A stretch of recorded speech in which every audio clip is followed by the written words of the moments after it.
இந்த நிகழ்ச்சி amazing facts ஊழியத்தின் நண்பர்களால் உங்களிடம் கொண்டு வரப்பட்டிருக்கிறது.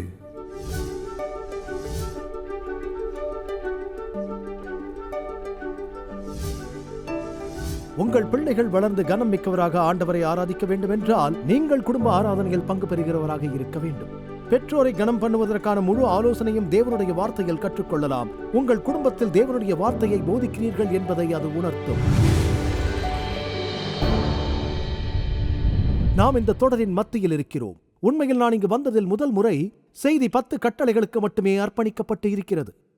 ஆக இன்று நாம் உண்மையில் 6வது விளக்க காட்சியில் இருக்கிறோம். ஆனால் இது கட்டளை எண் 5. முதல் கற்பலகையிலிருந்து 2ஆம் கற்பலகைக்கு நாம் மாறியிருக்கிறோம். செய்தியின் தலைப்பு குடும்பத்தினருக்குள் கனம், குடும்பத்தினரை கனம் செய்வதை கையாளுகிறது. இப்போது 10 கட்டளைகள் உங்களுக்கு கொடுக்கப்பட்டிருப்பது தெரியும். நான் வேடிக்கையாக தேவன் ஞானமிக்கவராக இருப்பார் என்று சொல்வேன். அது தெளிவாக இருக்கும் இல்லையா? ஆனால் தேவன் 10 கட்டளைகளை வடிவமைத்த விதம் அற்புதமானது. முதல் கற்பலகை மனிதனுக்கும் தேவனுக்கும் இடையிலான ஐக்கியத்தை கொண்டிருக்கிறது. இது நேரான ஐக்கியம். உங்களுக்கு கொடுக்கப்பட்ட என்னையன்றி உனக்கு வேறே தேவர்கள் உண்டாயிருக்க வேண்டாம் என்ற முதல் கட்டளையை நீங்கள் சரியாக புரிந்து கொண்டால் மற்ற இந்த கற்பலகையில் எல்லா கட்டளைகளையும் சரியாக புரிந்து கொள்வீர்கள். ஏனென்றால் ஆண்டவர் உங்கள் வாழ்க்கையில் முதலாவதாக இருந்தால் நீங்கள் அவரை ஆராதிக்கும் விதத்தில் கீழ்ப்படிவீர்கள். அவரை ஆராதிக்கும் நாளில், நேரத்தில், முறையில், அவருடைய நாமத்தில் நீங்கள் அவரை மேன்மையாக ஆராதிப்பதில் எல்லாவற்றையும் திருப்பிக் கொள்ள முடியும். இப்போது நீங்கள் 2ஆம் கற்பலகைக்கு செல்லும் போது அதில் உள்ள முதல் கட்டளை என்ன? உன் தகப்பனையும் தாயையும் கனம் பண்ணுவாயாக. இப்போது மீதமுள்ள 6 கட்டளைகளில் கிடைமட்ட ஐக்கியங்களை நாம் பார்க்கிறோம். நீங்கள் இதை புரிந்திருந்தால், ஆமங்கே குடும்பத்தில் விஷயங்கள் சரியாக இருந்தால் மற்ற கட்டளைகளும் நமக்கு சரியாக இருக்கும். நீங்கள் நல்ல பெற்றோரை பெற்றிருந்தால், அவர்கள் சத்தியத்தை கற்பிப்பவர்களானால், பொய், விபச்சாரம், இச்சை, ஆசை, கொலை என இந்த சிக்கலான விஷயங்கள் அனைத்தையும் சமூகத்தில் காண மாட்டீர்கள். முதலில் சரியாக புரிந்து கொள்ளாத போதுதான் மீதமுள்ளதில் சிக்கல்கள் இருக்கும். இந்த கட்டளை அநேகமாக மற்ற எல்லாவற்றையும் விட அதிகமாக எந்த ஒரு கலாச்சாரத்தின் ஆரோக்கியத்திற்கும் வெற்றிக்கும் அடித்தளமாக இருக்கும். ஏனெனில் குடும்பம் ஒரு சமூகத்தின் மிக அடிப்படையான ஒரு அலகு. நாம் பேசுவது பெற்றோருக்கு கீழ்ப்படியும் குழந்தைகளுக்கு மட்டும் அல்ல, கனத்துக்குரிய வழியில் வாழும் பெற்றோர்களை குறித்தும் பேசுகின்றோம். இது பெற்றோருக்கு இடையிலான ஐக்கியம், இது குழந்தைகள் பெற்றோரின் ஐக்கியம், பெற்றோர்கள் குழந்தைகளின் ஐக்கியம். இது உண்மையில் குடும்பத்தில் கொடுக்கப்பட வேண்டிய கனம், பயபக்தி, மரியாதை குறித்து பேசுகிறது. இது இன்றைய செய்தி. இது இந்த கட்டளையை அடிப்படையாக கொண்டது. வேதாகமத்தில் நீங்கள் பார்க்கலாம்.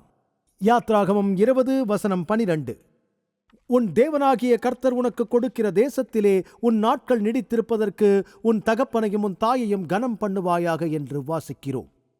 ஒவ்வொரு கலாச்சாரத்திலும் ஒரு வலுவான சமூகம் இருக்க வேண்டும் என்பது உங்களுக்கு தெரியும். அவர்கள் செய்ய வேண்டிய முதல் காரியங்களில் ஒன்று, அது குழந்தைகளுக்கான அதிகாரம் அரசு அல்ல, அது பெற்றோர். ஒரு கிராமத்தில் நாம் அனைவரும் ஒருவருக்கொருவர் குழந்தைகளை வளர்ப்பதில் இந்த யோசனை மிகவும் நன்றாக இருக்கும். ஆனால் அப்படி இல்லை. ஒரு கலாச்சாரம் ஆரோக்கியமாக இருக்க வேண்டும் என்றால் ஒரு குடும்பத்தின் அழகு, அந்த குடும்பத்தின் பொறுப்பு முதன்மையானது. அவர்களை உலகிற்கு கொண்டு வந்தவர்களுக்கு சொந்தமானது என்பதை நாம் புரிந்து கொள்ள வேண்டும். நான் உயிரியல் ரீதியாக பேசுகின்றேன். நாம் தேவனின் சாயலில் இருப்பதைப் போல அவர்களும் பெற்றோரின் சாயலில் உருவாக்கப்படுகின்றார்கள். அந்த பொறுப்பு பெற்றோரிடமே இருக்கின்றது. அது அரசால், அரசாங்கத்தால் மதிக்கப்பட வேண்டும். ஓரளவிற்கு உங்களுக்கு தெரியும், குழந்தைகள் சிறார்களாக இருக்கும்போது அவர்கள் பெற்றோரின் அதிகாரத்தின் கீழ் இருக்கிறார்கள். அந்த கணத்திற்குரிய ஒரு இலக்கணம் இன்னும் இருக்கிறது. ஆனால் மேலும் பெற்றோர்கள் முடிவை எடுப்பதற்கு பதிலாக குழந்தைகளை நீங்கள் எப்படி வளர்க்க வேண்டும் என்று நாங்கள் சொல்கிறோம். அதில் அரசாங்கத்தின் செயல்பாடும் இருக்கிறது. அந்த செயல்பாட்டையும் நாம் பார்க்கிறோம். அடுத்தது, உங்களுக்கு புரிந்ததா தெரியவில்லை, உன் பெற்றோரை கனம் பண்ணுவாயாக. தேவனின் வடிவமைப்பின்படி ஒரு குடும்பம் என்று நாம் சொல்வது ஒரு தகப்பன் மற்றும் தகப்பனும் அல்ல, ஒரு தாய் மற்றும் தாயும் அல்ல. ஆனால் அது உன் தகப்பனையும் உன் தாயையும் என்பதில் மறைமுகமான உண்மை இருக்கிறது. அது தேவனின் சித்தம். முதல் கற்பலகை அதே வழியில் ஆண்டவர், இதோ நான் என் மகிமைக்கென்று உன்னை சிருஷ்டித்து உருவாக்கி படைத்து ரட்சித்து விளங்க பண்ணினேன். ஒருவருக்கொருவர் ஐக்கியத்தின் அடித்தளத்தில் இது உங்கள் பெற்றோரை கனப்படுத்துவதிலிருந்து தொடங்குகிறது. ஏனெனில் பெற்றோர்கள் கடவுளின் குழந்தையின் முதல் மன உருக்கம். அவர்கள் குழந்தைகளுக்கு தேவனை பிரதிநிதித்துவப்படுத்துகிறார்கள். யோசித்து பாருங்கள். தேவன்தான் நம்மை படைத்தார், அவர் நம்மை தாங்குகிறார், அவர் நம் மீது அக்கறை காட்டுகிறார், அவர் நம் தேவைகளை சந்திக்கிறார், நம்மை மன்னிக்கிறார், நம்மை சுத்தப்படுத்துகிறார். ஒரு குழந்தையை பொறுத்தவரை அவர்கள் வளர்ந்து வரும்போது அந்த குழந்தைக்கு கடவுள் யார்? நான் இங்கே ஒரு மறுப்பு வெளியிட விரும்புகின்றேன். இந்த தலைப்பில் நான் பேசும்போது எல்லா வகையான விசித்திரமான சூழ்நிலைகளுடன் நாம் வாழ்கிறோம் என்று உங்களுக்கு தெரியும். உங்களில் சிலர் தத்தெடுக்கப்பட்டிருக்கலாம். இது ஒரு சங்கடமான விஷயம். உங்களில் சிலர் உங்களின் வீட்டில் ஒரு பெற்றோருடன் வசித்திருக்கலாம். உங்களில் சிலர் டெஸ்ட் டியூப் பேபிஸாக இருந்திருக்கலாம். சிலர் சில காப்பகங்களில் வளர்க்கப்பட்டிருக்கலாம். எனக்கு தெரியாது. எல்லா வகையான நபர்களுடனும் இருக்கிறோம். இதில் விதிவிலக்குகளும் இருக்கிறது. எனவே நாம் இங்கு பேசுவது ஏற்கச் சிறந்தது. எல்லோரும் அதை பாராட்டுவார்களா? இதுவே ஏற்கச் சிறந்தது. நம் குடும்பத்தில் நம் அனைவருக்கும் அந்த லட்சியத்தின் மாறுபட்ட விலகல்கள் இருப்பதை நான் அறிவேன். நம்மில் சிலர் நாங்கள் எங்கள் அம்மா மற்றும் எங்கள் மாற்றாந்தாய் என யாராக இருந்தாலும் அவர்களால் வளர்க்கப்பட்டோம். ஆனால் நாங்கள் இந்த யோசனையை பேசுகிறோம். உங்கள் சூழ்நிலைக்கு இது சரியாக பொருந்தாது என்பதை நீங்கள் உணரும் பகுதிகளில் சரியாக இருக்க வேண்டும் என்று நான் விரும்புவதை புரிந்து கொண்டேன். ஆனால் சாதாரண குழந்தையை பொறுத்தவரை தேவனை பற்றிய முதல் எண்ணம் அவர்களின் பெற்றோர்.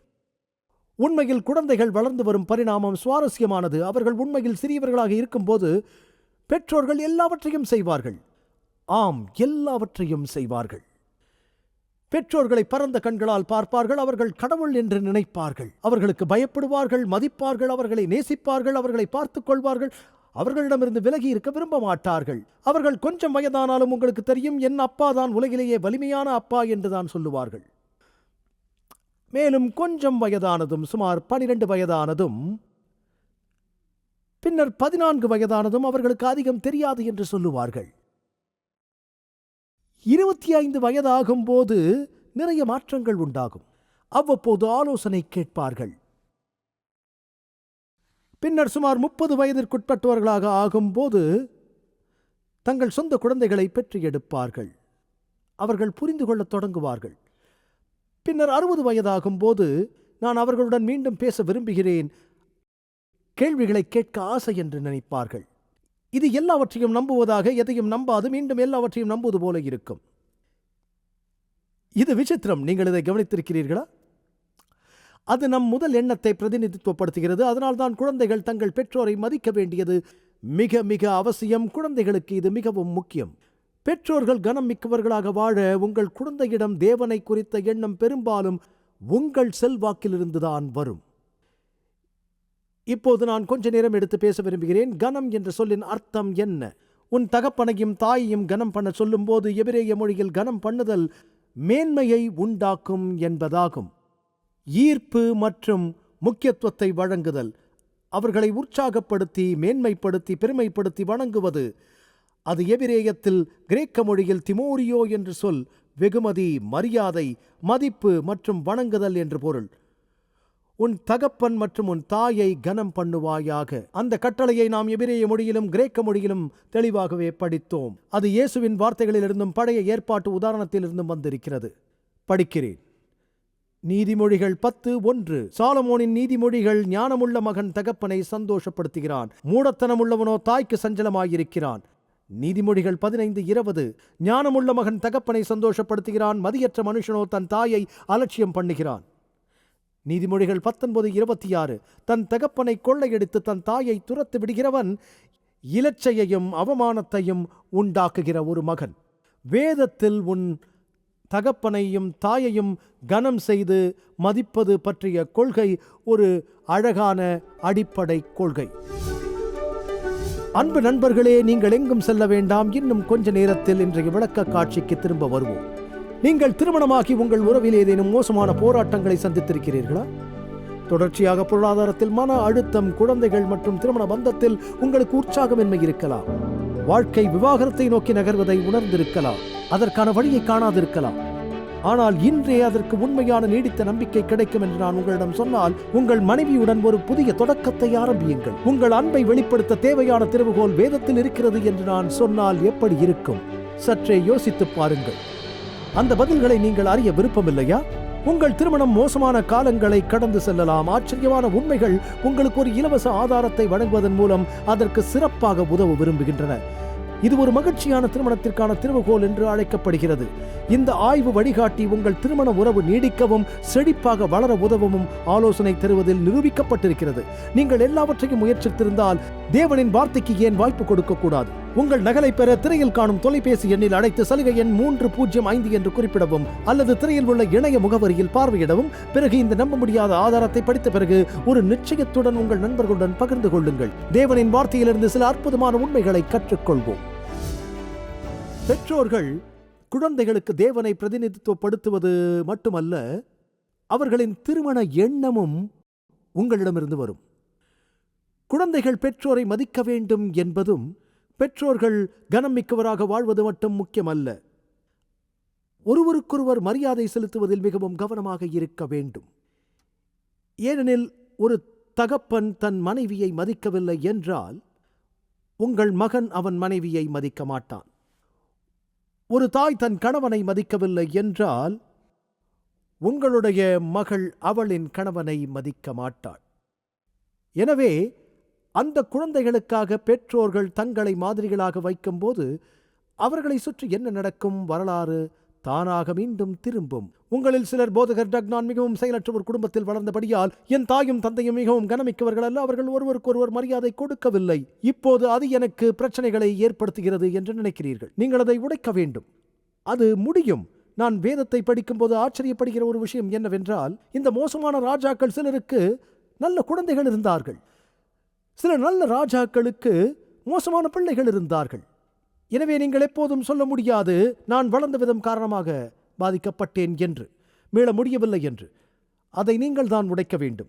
உன் கண்கள் கண்ட காரியங்களை நீ மறவாத படிக்கும், உன் ஜீவனுள்ள நாளெல்லாம் அவைகள் உன் இருதயத்தை விட்டு நீங்காத படிக்கும். நீ எச்சரிக்கையாய் இருந்து உன் ஆத்மாவை ஜாக்கிரதையாக காத்துக்கொள். அவைகளை உன் பிள்ளைகளுக்கும் உன் பிள்ளைகளின் பிள்ளைகளுக்கும் அறிவிக்க கடவாய். உங்கள் பிள்ளைகளுக்கு தேவனுடைய வார்த்தையை போதிப்பதை பேசும் அனைத்து வசனங்களையும் உங்களுக்கு படிக்க எனக்கு நேரம் இல்லை. இங்கே கொஞ்சம் அங்கே கொஞ்சம், வீட்டு வாசலில் இவைகளை மாட்டி வையுங்கள்.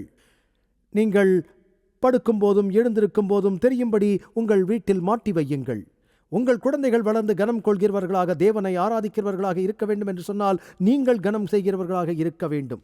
உன் தகப்பனையும் தாயையும் கனம் பண்ணுவாயாக என்கிற முழு யோசனையும் தேவனுடைய வார்த்தையின் மூலம் கற்றுக்கொள்ளப்படுகிறது. தேவனுடைய வார்த்தையை போதிக்கிறீர்கள் என்பதை இது காட்டும்.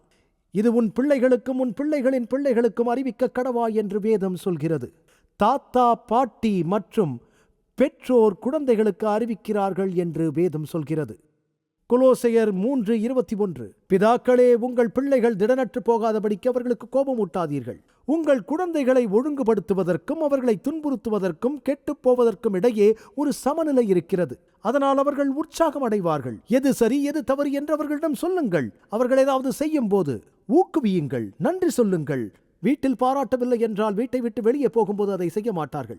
எனவே குழந்தைகள் கேட்பதை விட அவர்கள் பார்ப்பதை தான் அதிகம் செய்வார்கள். இந்த விஷயங்களை மாதிரியாக கொள்ளுங்கள். தந்தையுடன் பேசிக் கொண்டிருந்த ஒரு சிறுவனை குறித்து கேள்விப்பட்டவர், அப்பா, எப்போதும் பெற்றோர்கள் தங்கள் குழந்தைகளை விட அதிகமாக அறிந்திருப்பது உண்மையா என்றான். ஆம் மகனே, அது உண்மைதான் என்றார். அப்பாக்களுக்கு தங்கள் மகனை விட அதிகமாக தெரியுமா என்றான். ஆம் மகனே, அப்பாவுக்கு எப்போதும் தங்கள் மகன்களை விட அதிகமாக தெரியும் என்றார். அவன் அமைதியாக இருந்தான். தொலைபேசியை கண்டுபிடித்தவர் யார் என்றான். அலெக்சாண்டர் கிரஹாம் பெல் என்று இவர் சொன்னார். அப்படியானால் அவர் தந்தை ஏன் கண்டுபிடிக்கவில்லை என்றான். அவனது தந்தை நடைமுறைப்படுத்தப்படுவதை விட அவர் அதிகம் அறிந்திருந்தார் என்றார். பிள்ளைகள் என்றென்றும் வளரும்படிக்கு உங்கள் தாயையும் தந்தையையும் கனம் பண்ணுங்கள். பெற்றோரின் பொறுப்பு அடிப்படையில் உங்கள் குழந்தைகளுக்கு சுதந்திரமாக பயிற்சி கொடுப்பது. அவர்கள் பிறந்த காலத்திலிருந்தே முற்றிலும் உங்களை சார்ந்தே இருக்கிறார்கள். உங்கள் பொறுப்பு அவர்களுக்கு சுயாதீனமான, பொறுப்பான, நல்ல, நேர்மையான, மரியாதைக்குரியவனாக இருக்க கற்றுக் கொடுப்பது. உங்களுக்கு தெரியும், குடும்பத்தில் மரியாதை என்பது வேண்டும்.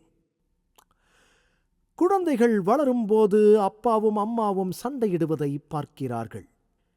வெளியில் நன்மையானதையும் பார்க்கிறார்கள். உறவுகளில் உள்ள விஷயங்களை கையாளும் வழி கத்துவதே என்று அவர்கள் நினைத்து வளர்கிறார்கள். குடும்பத்தில் எதை பார்க்கிறார்களோ அப்படியே வளருவார்கள். நாம் சண்டையிட்டால் அதுவேதான் அவர்களின் மனதிலும் படியும். அதனால்தான் முன்மாதிரியாக இருக்க வேண்டியது மிக மிக முக்கியம். சுதந்திரமாக நாங்கள் அவர்களுக்கு பயிற்சி அளிக்கிறோம். நீங்கள் பள்ளிக்கு செல்லாமல் 25 வயதாகும் போது வீட்டில் தங்கியிருந்து உங்கள் பெற்றோரை மதிக்காமல், பெற்றோர்களே நீங்கள் தேவனை மதிக்காமல் உங்கள் பிள்ளைகளும் அப்படியே இருக்க அனுமதிப்பதன் மூலம் அவர்களுக்கு உதவுகிறீர்கள். உங்கள் குழந்தைகளுக்கு நீங்கள் செய்யக்கூடிய மிகச்சிறந்த விஷயம் கஷ்டமாக அன்பை கடைபிடித்து கர்த்தரை துதியுங்கள். நீங்கள் ஆரோக்கியமாக இருப்பீர்கள். கற்றுக்கொள்ளுங்கள். வாசல் திறந்திருக்கிறது. நாளை பிரயோஜனப்படுத்துங்கள். உற்சாகமான வாழ்க்கை உண்டு. உங்களுக்கு வேலை கிடைக்கும் போது எனக்கு ஒரு அஞ்சல் அட்டை அனுப்புங்கள், தொடர்பில் இருங்கள் என்று சொல்லுங்கள். நான் பேசுவது புரியும் என்று நினைக்கிறேன். சில நேரங்களில் ஜனங்களுக்கு புரிவதில்லை. ஆதியாகமத்தில் சொல்கிறது, புருஷன் தன் தகப்பனையும் தாயையும் விட்டு தன் மனைவியோடையே இசைந்திருப்பான் என்று. உங்களில் சிலர் எனக்கு மனைவியோ கணவரோ இல்லை, எனவே நான் வீட்டில் தங்கியிருக்கிறேன் என்று நினைத்துக் கொண்டிருக்கலாம். நீங்கள் 45 வயதாக இருக்கும்போது உங்களுக்கு இப்படி யாரும் இல்லை என்றால் தொடர்ந்து உங்கள் அம்மா அப்பாவுடன் வாழ்கிறீர்கள். நீங்கள் தெரிந்து கொள்ள வேண்டும், அவர் இன்னும் அம்மாவின் சமையலை தற்பெருமை பேசுவார். அவருக்கு 30 வயது. நான் எப்போதுமே அதை எதிர்த்து எப்படி போட்டி போட முடியும்? நீங்கள் சந்தைக்கு போக வேண்டும், சொந்த வீட்டை வைத்திருக்க வேண்டும் என்று விரும்பினால் கூட்டை விட்டு வெளியேற வேண்டிய நேரம் வரும். நீங்கள் இதை இயற்கையாக கூட பார்க்கிறீர்கள். சிறு கழுகு இளமையாக இருக்கும் போது கழுகுகள் சுவாரஸ்யமானவை. ஏனென்றால் தங்கள் வாழ்க்கைக்கு அவைகள் துணையாக இருக்கும், மிகவும் அர்ப்பணிப்புடன் இருக்கும், ஒன்றாக உதவி செய்யும். அவைகள் குழந்தைகளாக இருக்கும்போது தங்கள் கூடுகளை உண்மையாக பஞ்சு போன்று வைத்துக் கொள்ளும். முட்டைகளை வெடிக்காமல் பார்த்துக்கொள்ளும். கூடுகள், குச்சிகள், பாறைகள் மற்றும் அனைத்து வகையான பொருட்களாலும் எலும்புகளாலும் கட்டிக்கொள்ளும். ஆனால் அவைகள் நிறைய புழுதி நிறைந்து காணப்படும். குஞ்சுகள் வயதாகும் போது மிக விரைவில் அவைகள் வளர்ந்து ஒன்றுக்கொன்று தங்கள் சிறிய கூட்டில் கூட்டமாக வாழும். அவைகள் சிறகுகளை விரித்து மடித்துக் கொள்ளும். பெற்றோர்களுக்கு தெரிந்த இடத்தை பிடித்துக் கொள்ளும். ஏனென்றால் நாங்கள் அவைகளுக்கு ஒவ்வொரு நாளும் உணவை கொண்டு செல்கிறோம். பெற்றோர் என்ன செய்யத் தொடங்குவார்கள் தெரியுமா? குறைவான உணவை கொண்டு வரத் தொடங்குவார்கள். ஆக அவர்களுக்கு பசி தொடங்கிவிடும். பின்னர் பெற்றோர் எல்லாவற்றையும் கீழே சொரிந்து கொள்ள ஆரம்பிக்கும். அந்த மென்மையான பொருட்களை கூட்டிலிருந்து வெளியே எறிந்துவிட்டு அவைகள் பசியுடன் மட்டுமல்ல சங்கடமாகவும் இருக்கும். இந்த வகையான எலும்புகள், கூர்மையான குச்சிகள், பாறைகளையும் எடுத்து வந்து சொல்லும், என்ன நடந்தது, இனி என்னை நேசிக்க மாட்டாயா என்று. உடனே தாய், உங்களுக்கு இறக்கைகள் வந்துவிட்டது, நீங்கள் பறக்க வேண்டிய நேரம் வந்துவிட்டது என்று சொல்லும். அபாயங்கள், ஆபத்து இருக்கிறது, ஆனால் உங்களுக்கு தெரியும் நீங்கள் வீட்டில் தங்க முடியாது. எனவே பெற்றோர் குழந்தையின் அந்த மரியாதை ஐக்கியத்தின் ஒரு பகுதி என்னவென்றால், அவைகள் தொடங்கும் நேரத்திற்கு நீங்கள் இறுதியாக தயார் செய்ய என்று உங்களுக்கு தெரிய வேண்டும். வெளிப்பாடு நேரம் உங்களுக்கு தெரிய வேண்டும். வெளிப்பாடு நேரம் மிகவும் முக்கியம். நேர்மையல்லாத பெற்றோரை குழந்தைகள் கனம் பண்ண முடியுமா? இப்போது தாயையும் தகப்பனையும் கனம் செய்வது குறித்து பேசும்போதெல்லாம் ஒருவர் தொடர்ந்து சொல்வார், ஆம், அது உங்களுக்கு சொல்வது எளிது. உங்களுக்கு என் தந்தையை தெரியாது, என் அம்மாவை உங்களுக்கு தெரியாது. அவர்கள் சாத்தியமற்றவர்கள். அவர்கள் என்னை வளர்த்த விதம், நான் தவறாக நடத்தப்பட்டேன். அந்த சூழ்நிலைகளை நீங்கள் எவ்வாறு எதிர்கொண்டீர்கள்? ஆம், நீங்கள் இப்படி சொல்லும் காரியங்கள் இருக்கலாம். உங்களுக்கு தெரியும், நான் கனம் செய்ய முயற்சிக்கிறேன், ஆனால் தெரியுமா, அவர்களுடன் சமாதானமாக பேச முடியாது. ஏனென்றால் அவர்கள் கொஞ்சம் கூட நியாயமற்றவர்கள். அவர்கள் என் வாழ்க்கையில் தலையிட்டு என்ன செய்ய வேண்டும் என்று எனக்கு சொல்கிறார்கள். அவர்களுடன் என்னால் பேச முடியாது. நீ என்ன செய்வாய்? உங்களால் காலியை நிரப்ப முடியும். சூழ்நிலை என்னவாக இருந்தாலும் உங்களுக்கு அந்த நிலையில் சந்தேகம் இருக்கிறதா? நீங்கள் உங்கள் தாயையும் தகப்பனையும் அவர்களின் நிலையில் எப்போதும் கனம் செய்ய வேண்டும். நீங்கள் அவர்களை மதிக்க வேண்டும். சமாதானத்தோடு தொடர்பு கொள்ள முடியாவிட்டால், நீங்கள் ஒரு கிறிஸ்தவராக இருந்து அவர்கள் இல்லை என்றால், உங்களை வன்முறை செய்ய வேண்டாம் என்று கேட்கவில்லை என்றால், அவர்களை மதியுங்கள். நீங்கள் பழகுவதில் சிக்கல்கள் இருந்தால், பேச முடியாவிட்டால் கடிதங்களை எழுதுங்கள்.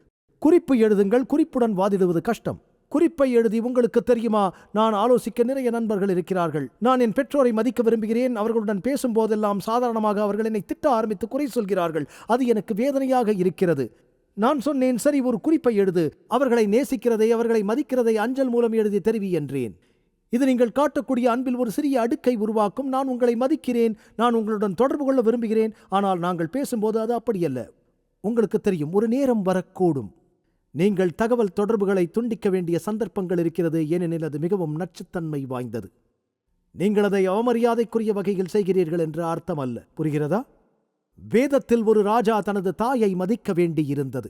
கோவிலில் பேகன் சிலைகளை வணங்குவதால் அவளை ராணியின் அதிகாரத்திலிருந்து நீக்க வேண்டியும் இருந்தது. உங்களுக்கு தெரியும், சில நேரங்களில் நீங்கள் அதை உடைக்க வேண்டும். ஆனால் முடிந்தவரை சில நேரங்களில் மோசமான பெற்றோர்களை கூட மதிக்க வேண்டும், கனம் செய்ய வேண்டும். அவர்கள் உங்கள் பெற்றோர். ஆமன்.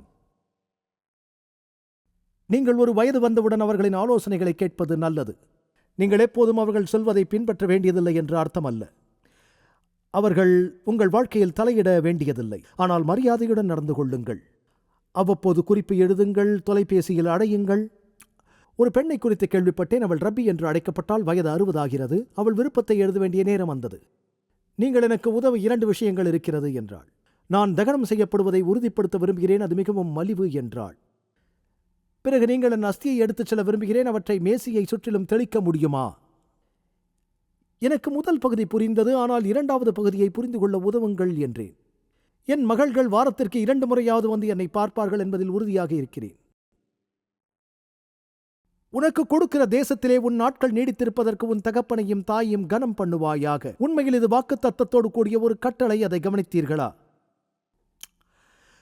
உங்கள் நாட்கள் தேசத்திலே நீடித்திருக்கும் என்று அது நமக்கு சொல்கிறது. இது 2 வெவ்வேறு வழிகளில் சொல்கிறது. உபாகமம் 5 நீங்கள் காணலாம் 10 கட்டளைகள் கொடுக்கப்பட்டுள்ளன. யாத்ராகமம் 20ஆம் அதிகாரத்தில் நீங்கள் பார்த்ததை விட இது வித்தியாசமானது. உன் தேவனாகிய கர்த்தர் உனக்கு கொடுக்கிற தேசத்திலே உன் நாட்கள் நீடித்திருப்பதற்கும் நீ நன்றாய் இருப்பதற்கும் உன் தேவனாகிய கர்த்தர் உனக்கு கட்டளையிட்டபடியே உன் தகப்பனையும் உன் தாயையும் கனம் பண்ணுவாயாக. தேவன் ஏன் ஆசீர்வாதத்தை வாக்களிக்க வேண்டும்? அது நம்முடைய வேத வாசிப்பிலும் இருக்கிறது. எபேசியர் 6:1 பிள்ளைகளே, உங்கள் பெற்றோருக்கு கர்த்தருக்குள் கீழ்ப்படியுங்கள். இது நியாயம். உனக்கு நன்மை உண்டாகி இருப்பதற்கும் பூமியிலே உன் வாழ்நாள் நீடித்திருப்பதற்கும் உன் தகப்பனையும் உன் தாயையும் கனம் பண்ணுவாயாக என்பதே வாக்குத்தத்தம் உள்ள முதலாம் கற்பனையாயிருக்கிறது. இந்த கட்டளையில் 2 காரணங்கள். ஒன்று, தேவன் உங்களை ஆசீர்வதிப்பார். மற்றொன்று, உங்கள் பெற்றோர் நீங்கள் சிக்கலிலிருந்து விலகி இருக்க உதவும் விஷயங்களை கற்றுக் கொடுக்கிறார்கள். உங்கள் பெற்றோர், உங்கள் தாயும் உங்கள் தகப்பனும் இதோ கார் சாவி, வண்டியை வேகமாக ஓட்டாதே என்பார்கள். நீங்கள் அதை மதித்தால் உங்கள் வாழ்நாட்கள் தேசத்திலே நீண்டிருக்கும். அவர்களை மதிக்கவில்லை என்றால் அப்படி இருக்காது. நீங்கள் கீழ்ப்படியாத போது நீங்கள் எப்போதும் ஜீவித்திருக்க உங்களுக்கு ஆலோசனை அவர்கள் கொடுக்கிறார்கள். நீண்ட ஆயுட்காலம் கொண்டவர்கள் பெரியவர்களுக்கு சிறந்த மரியாதை செலுத்துவது சுவாரஸ்யமானது. நீண்ட ஆயுட்காலம் கொண்டவர்கள் எந்த நாட்டில் இருக்கிறார்கள் என்று உங்களுக்கு தெரியுமா? ஜப்பான். அவர்கள் பெற்றவர்களை மதிக்கிறார்களா? சில ஆண்டுகளுக்கு முன்பு அங்கு ஒரு மிகப்பெரிய பூகம்பம் ஏற்பட்ட போது ஆச்சரியமாக இருந்தது. அவர்கள் மிகவும் மனசாட்சியுள்ளவர்களாக இருக்கிறார்கள். அவர்களிடம் கனம் இருப்பதால் மிகவும் கவனமாக இருக்கிறார்கள். அவர்கள் பெரியவர்களுக்கு அதிக மரியாதை செலுத்துவதற்காக குழந்தை பருவத்திலிருந்தே பயிற்சி பெற்றிருக்கின்றார்கள். தங்கள் கலாச்சாரங்களில் கூட அதை வெகுநேரம் எடுத்துக்கொள்கிறார்கள். அதுதான் உண்மை. இன்னும் சொல்ல போனால் அவர்களுக்கு மூதாதையர் வழிபாடு கூட உண்டு. ஆனால் தங்கள் மூப்பர்களை மதிக்க மிகவும் கவனமாக இருக்கிறார்கள். உன் வாழ்நாள் நீடிக்க பெற்றோரை கனம் பண்ணு. உங்களுக்கு தெரியுமா, இன்று உலகில் பாவம் இருக்கிறது.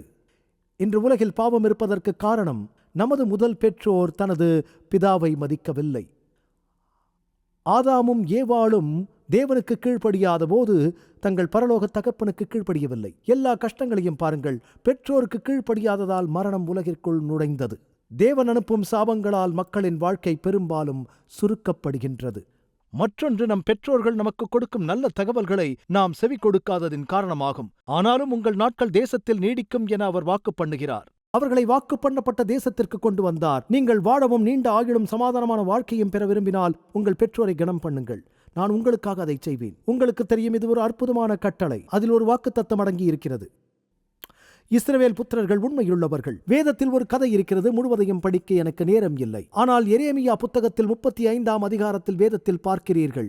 பாபிலோனியர்கள் எருசலேமை சூழ்ந்திருந்ததை அது பேசுகிறது. அவர்கள் நகரத்தை அழிக்க இருந்தார்கள். தீர்ப்பு வந்தது. எரேமியா கர்த்தரால் ஏவப்பட்டு நீங்கள் ரேகாபியர்களை அழைக்க வேண்டும், ஆலயத்திற்குள் கொண்டு வர வேண்டும் என்றார். எனவே இந்த குடும்பம் யோனதாபின் குமாரனாகிய ரேகாபியருடைய கோத்திரம், யெகூவின் நண்பன். அது மற்றொரு வரலாறு. அவர்கள் கோவிலுக்குள் கொண்டு வரப்பட்டனர். எரேமியா திராட்சை ரசத்தினால் நிரப்பப்பட்ட குடங்களையும் கிண்ணங்களையும் ரேகாபியருடைய குடும்பத்தைச் சேர்ந்த புத்திரரின் முன்னே வைத்து அவர்களை நோக்கி, திராட்சை ரசம் குடியுங்கள் என்றான். அதற்கு அவர்கள், நாங்கள் திராட்சை ரசம் குடிக்கிறதில்லை என்றார்கள். ஏன் கூடாது? ஏதாவது குடிக்க வேண்டும் என்று கர்த்தர் சொல்லுகிறார். அதற்கு அவர்கள், இல்லை, ஏனென்றால் ரேகாபின் குமாரனாகிய எங்களுடைய தகப்பன் யோனதாப் நீங்கள் பரதேசிகளாய் தங்குகிற தேசத்தில் நீடித்திருக்கும் படிக்கு என்றென்றைக்கும் திராட்சை ரசம் குடியாமலும் உங்களுடைய எல்லா நாட்களிலும் கூடாரங்களிலேயே குடியிருப்பீர்களாக என்று எங்களுக்கு கட்டளையிட்டார் என்றார். இதை பல தலைமுறைகளாக தங்கள் பிதாக்களின் ஆலோசனையை பின்பற்றினார்கள். ரேகாபியர்கள் யாரும் இதுவரை மது அருந்தவே இல்லை. எரேமியா கர்த்தர் இவ்வாறு கூறுகிறார். ஏனென்றால் ரேகாபியர்கள் கர்த்தருக்கு கீழ்ப்படியாமல் இல்லை. எருசலேம் அழிக்கப்படும் போது அவர்கள் தங்கள் தகப்பனுக்கும் தாய்க்கும் கீழ்ப்படிந்திருந்தால் நான் அவர்களை பாதுகாக்கப் போகிறேன் என்று சொன்னார். அவர் சொன்னார், நீங்கள் உங்கள் தகப்பனாகிய யோனதாபின் கட்டளைக்கு கீழ்ப்படிந்ததினால் எனக்கு முன்பாக நிற்கத்தக்க புருஷன் இல்லாமற் போவதில்லை என்று. ஆகவே எருசலேம் அழிக்கப்படுவதற்கு முன்பு எரேமியாவை இந்த எல்லா சூழ்நிலையிலும் கர்த்தர் செயல்படச் செய்தார். அவர்களை சோதித்தார். அவர்களுடைய தகப்பன் நீண்ட காலத்துக்கு முன்பே மரித்திருந்தாலும் அவர்கள் மது அருந்த மாட்டார்கள். அவர் எங்களுக்கு கட்டளையிட்டதால் நாங்கள் அதை பல தலைமுறைகளாக செய்யவில்லை. மேலும் அவர் ஒரு வீட்டை கட்ட வேண்டாம்.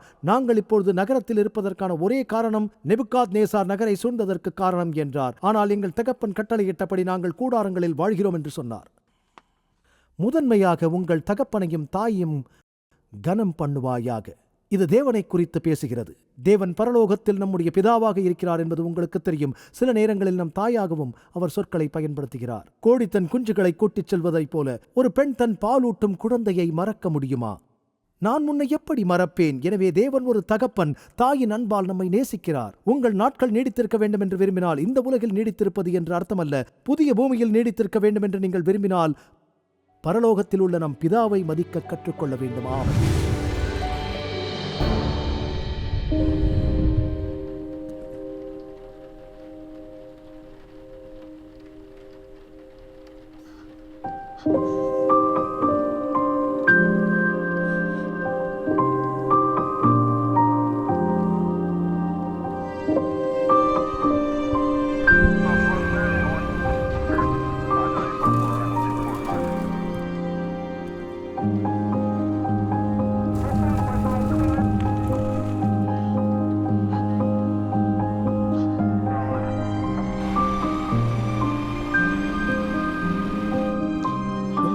ஒன்றாக கூடி வர முடியும். இனி வலி இல்லை, இனி காவல் நிலையம் இல்லை, இனி நோயும் இல்லை, மரணமும் இல்லை, துக்கமும் இல்லை. மேலும் அன்பான நண்பர்களே, நம் உலகில் இந்த வேதனையும் துயரமும் நாம் அனுபவிக்க வேண்டும் என்பது நம் தேவனின் நோக்கமில்லை. அவர் தனது சித்தமான யாவையும் நமக்கென வைத்துப் போயிருக்கிறார். சாந்த குணமுள்ளவர்கள் பாக்கியவான்கள். நான் பசியாய் இருந்தேன், நீங்கள் எனக்கு போஜனம் கொடுத்தீர்கள். மிகவும் சிறியவர்களாகிய இவர்களில் ஒருவனுக்கு என் சகோதரா எதை செய்யாதிருந்தீர்களோ அதை எனக்கே செய்யாதிருந்தீர்கள்.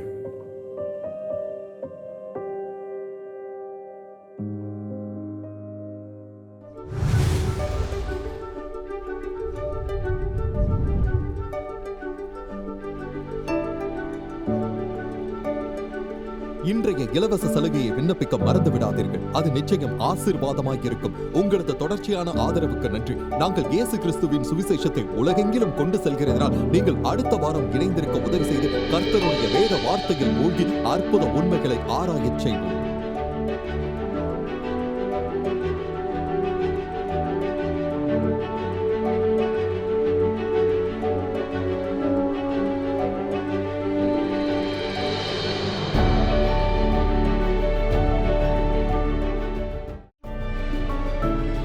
இந்த நிகழ்ச்சி அமேசிங் ஃபேக்ட்ஸ் ஊழியத்தின் நண்பர்களால் உங்களிடம் கொண்டு வரப்பட்டிருக்கிறது.